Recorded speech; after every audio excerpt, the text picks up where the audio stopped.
Oops, sorry, wrong show. There we go, much better. Hello, my name is Elder Price, and I would like to share with you the most amazing book. In 2011, the Book of Mormon musical took Broadway by storm when it opened at the Eugene O'Neill Theater. And the winner is the Book of Mormon! Wow! And to some, it may come as a surprise to find out that the creative duo behind this widely successful Broadway show are also the creators of South Park. And while their Broadway venture does have a very different tone and message, it's clearly in the same comedic vein as their hit TV show, especially since they've been lampooning Mormons for almost their entire career. Boss? Some guys from Jesus? Cut off their balls! I gotta cut your balls off now. Huh? But besides being a funny show with catchy songs, one of the things that makes the Book of Mormon so special is that it manages to address the absurdity of the religion without being obnoxious or mean-spirited. And they do this by following two Mormon missionaries, Elder Price, a confident protege of the church, and Elder Cunningham, who's just happy to be there. At the beginning of the show, they complete their missionary training and are sent to Uganda to put their new skills to use. 2 by 2, we're marching door to door, 'cause God loves Mormons and he wants some more. A 2-year mission is our sacrifice. We are the army of the Church of Jesus Christ of Latter-day Saints.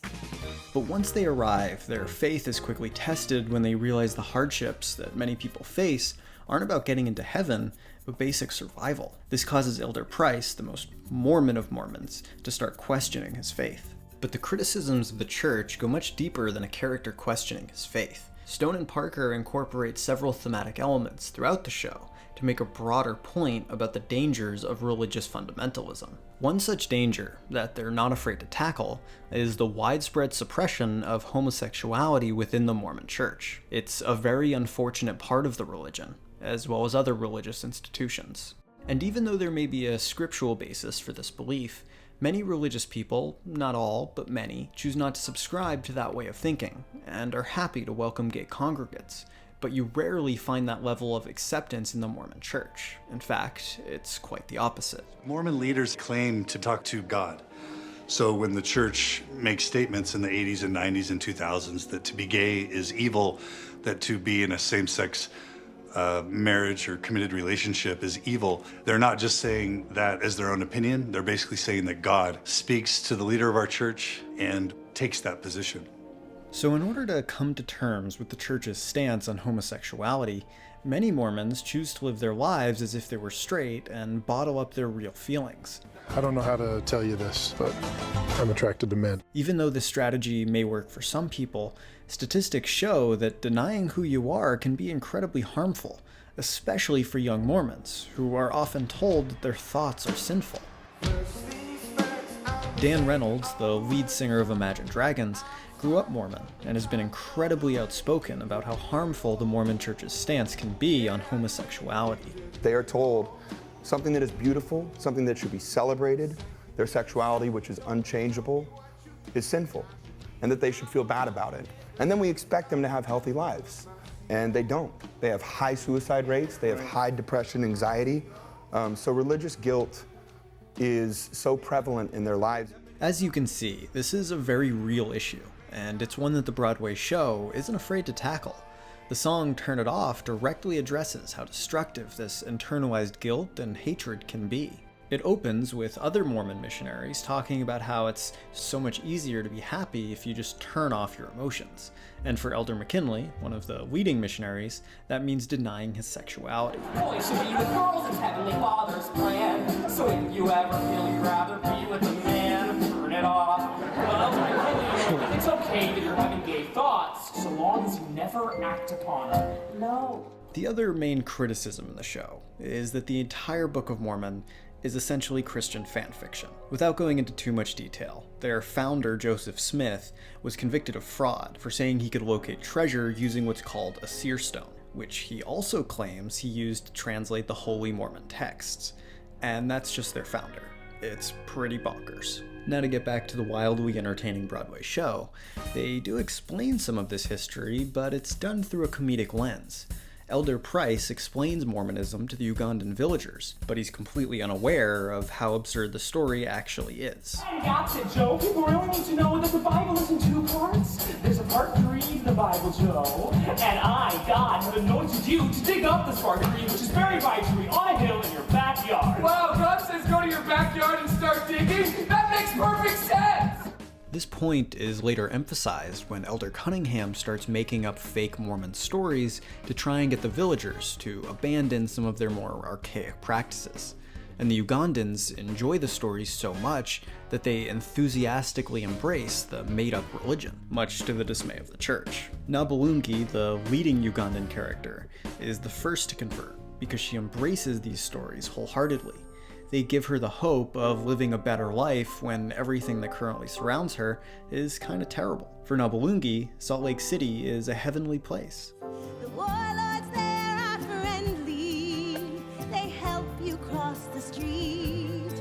And there's a red cross on every corner with all the flour you can eat. Salt Lake City, the most perfect place on earth. So even though everything Elder Cunningham says is a lie, she believes it and takes it to heart. Having something to believe in makes her happy and gives her hope. So by the end of the show, Nabulungi and the other Ugandans still subscribe to Elder Cunningham's made-up religion. They know it's not true, but it provides them a sense of purpose and joy that they didn't otherwise have. And isn't that kind of the point of religion? So one theme in the show is that it doesn't matter if what's being preached is true or not.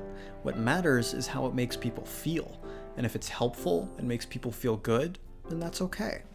Now, while that may seem like a somewhat pro-religion stance, the show is still incredibly sacrilegious, since they're basically saying that the entire premise of the church, and religion itself, isn't substantiated in any way, in addition to pointing out how harmful that kind of dogma can be. Being gay is bad, but lying is worse. So just realize you have a curable curse and turn it on. And since religious folks aren't known for being the most passive when their faith is being attacked, people were understandably a bit nervous about the reaction to the show. But surprisingly, its creators weren't all that concerned. When people were saying at the beginning, like, oh, you better, there's gonna be a big backlash from this, we're like, no, like, we know Mormons, we grew up with Mormons, and their MO is to beat you by being kinder than you and higher than you, and being like, okay, I don't agree with what you're doing, but I agree with your ability to do it. But not only were Mormons somewhat unfazed by the show, but they kind of embraced it. Some of them enjoy it because of the deep references that only devout Mormons would pick up on, and some of them go for the novelty of it. In fact, the touring company was so successful in Salt Lake City that they were brought back due to popular demand. And it isn't just individual Mormons who have gone to see the show, but the official church has actually purchased ad space in the playbill, and it fits the tone of the show so well that it would be very easy to mistake it as a joke, but it's completely legitimate. And even for the Mormons who are offended by some of the vulgarity in the songs, many of them still find the show entertaining. One such Mormon is quoted saying, I'm deeply Mormon, was raised in a church, really terribly offended by this play. I might leave, yeah. Except that I keep laughing, and that bothers me because it's so funny. So my outsides are telling me, don't go forward, don't see it, but my insides are telling me this is really funny, so I'm very conflicted at this point. And that's the core of what makes the Book of Mormon so special. Despite the offensive content, the humor and the message aren't mean-spirited, which is why it's so effective. If you're making an argument, it's much easier to get through to your audience if you're not insulting them. And that's one of the reasons why the Book of Mormon is so effective, because when you're laughing, you're more likely to be receptive to an opposing ideology, since it's more enjoyable than being lectured at.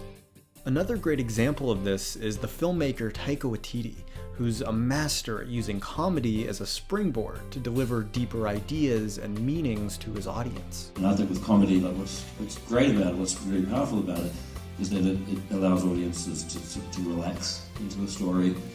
They're more receptive to either the next joke or to the next idea. Comedy is sort of like their way to subvert the situation and then deliver a payload after that. For example, his film Jojo Rabbit is the most recent in a long tradition of lampooning the dogma of the Third Reich. Now, Mormons are nothing like Nazis, but the general idea is the same. using comedy to deliver a deeper message. Both Jojo Rabbit and the Book of Mormon are stories about people who are inadvertently funny because their ideology at its core is really silly, and that helps make a much more effective argument for how these ideologies can be hurtful, albeit to varying degrees. So by having the Mormons be good people who genuinely want to help others, and acknowledging that the religion's not necessarily a bad thing, they're able to get through to people who might otherwise refuse to listen.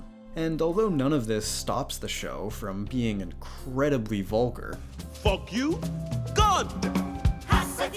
It does make it more accessible for people who may go into it with a religious viewpoint, especially when compared to the creator's TV show South Park, which is even more offensive. In John 3:16, the gospel tells us how God so loved the world, he gave to us his only son. And a Catholic priest raped him. In fact, Stone and Parker could be much more ruthless in their criticisms of Mormons, but they refrained from doing so because it would be overly negative. For example, polygamy, which is a terrible and unfortunate part of the church's history, isn't mentioned once in the entire show, and that's just the most blaring example. This means that if a religious person goes to see the show, they'll see that it's not just a bunch of pointing and laughing at people of faith, which is what's found in most secular comedy. Again, South Park. And this positive attitude is a huge reason why the show has been so heavily embraced by people of all backgrounds, including Mormons. And not just because it addresses some of the problems within the Mormon church, but it's also just really entertaining. And that's why every show in New York since it opened has had a full house. And as of 2019, there are 2 US touring companies and 1 in Australia, as well as productions in London and Amsterdam. So other than Hamilton, the Book of Mormon is one of the most successful shows to come out in recent years, and it's not by accident. So on top of its layered message, the show is incredibly fun and entertaining music. The characters are engaging and complex, and the writing is filled with layers of irony. The set design, choreography, costumes, all come together to create not just a fun show, but one that has something to say. So in a world where there's so much hostility between groups of differing ideologies, being able to understand and get through to those you disagree with is becoming incredibly rare. And again, that's what the Book of Mormon does so well. It acknowledges certain aspects of the religion that the creators believe are harmful, but they do it in a respectful way and from a place of understanding. It's a critique of religion, but it's absent ridicule.